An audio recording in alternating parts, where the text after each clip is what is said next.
An 82-year-old widow stands before Judge Caprio for a simple parking ticket. But when she opens her purse to pay the fine, something falls out that stops the entire courtroom cold. Inside is a worn leather Bible, and what it represents will break your heart. What Judge Caprio does next restores faith in compassion. It's a quiet Thursday morning in Providence Municipal Court. Judge Frank Caprio sits behind his bench reviewing the day's cases. Most are routine: speeding tickets, expired registrations, minor violations. But the next case will become one of the most touching moments in his 30-year career. The bailiff calls out, "Margaret Chen, parking violation."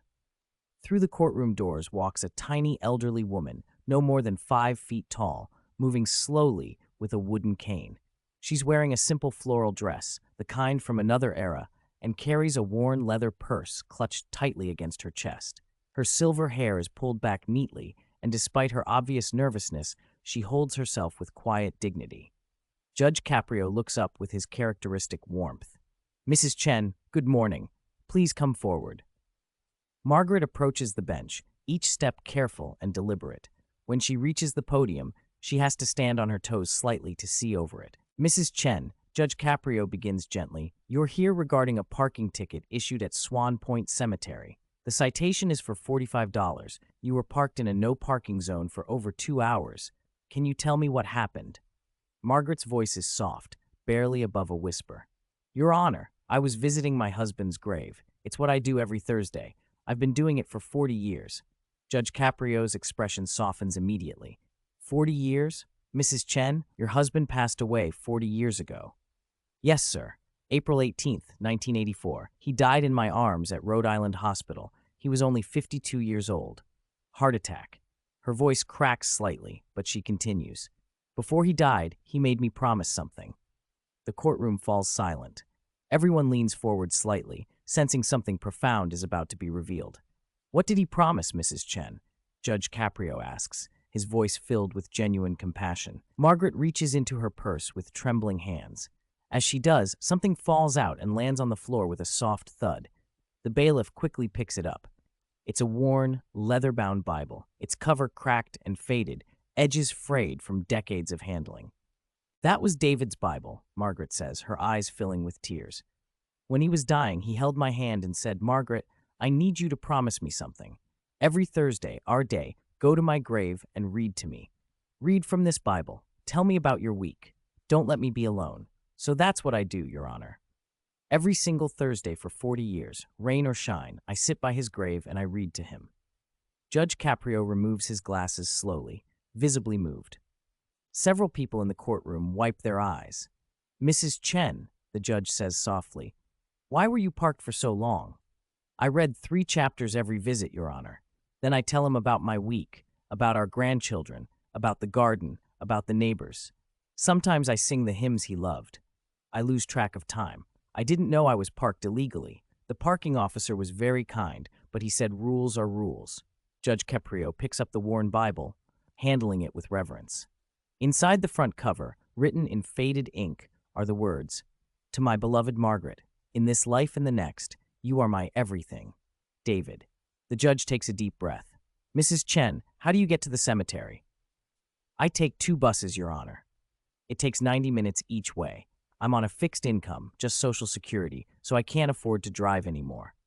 If this story is touching your heart, please subscribe. Stories of enduring love and compassion need to be shared with the world. Judge Caprio stands up from his bench and walks around to face Margaret directly.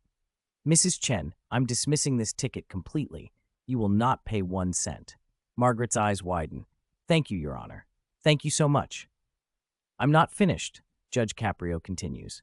Bailiff, please contact the cemetery administration. I want to personally arrange for Mrs. Chen to have a permanent parking permit, free of charge, for as long as she continues her Thursday visits. The courtroom erupts in spontaneous applause. Margaret covers her mouth with both hands, tears streaming down her face. But Judge Caprio does something even more unexpected. He reaches into his own wallet and pulls out several bills. Mrs. Chen, I want you to take a taxi to the cemetery from now on. No more 2-hour bus rides. This is from me personally. Margaret shakes her head. Your Honor, I couldn't. Please, Judge Caprio insists gently. Your David would want you to be comfortable. And Mrs. Chen, would you do me a favor? Next Thursday, when you read to David, tell him that a fellow husband who loves his wife very much was honored to meet you today." Margaret nods, unable to speak through her tears. Judge Caprio carefully hands her back the worn Bible, and as she takes it, he places his other hand over hers. 40 years of keeping a promise, the judge says. That's not just love, Mrs. Chen. That's devotion. That's what marriage vows really mean.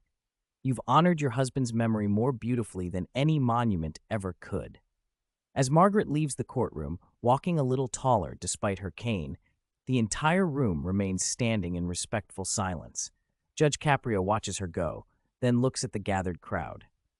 "Ladies and gentlemen," he says quietly, "we just witnessed what true love looks like, not in grand gestures or expensive gifts, but in quiet faithfulness, in keeping promises even when it's difficult, in showing up every single week for 40 years because you gave your word to someone you loved." Within hours of the video being posted online, Margaret's story touched millions. The cemetery created the David and Margaret Chen Memorial Bench near David's grave, where Margaret could sit comfortably during her Thursday visits. Local taxi companies offered her free transportation for life, and dozens of viewers sent donations to help support this elderly widow who had given everything to keep a promise made 4 decades ago. Judge Frank Caprio later said that Margaret Chen's case reminded him why he became a judge.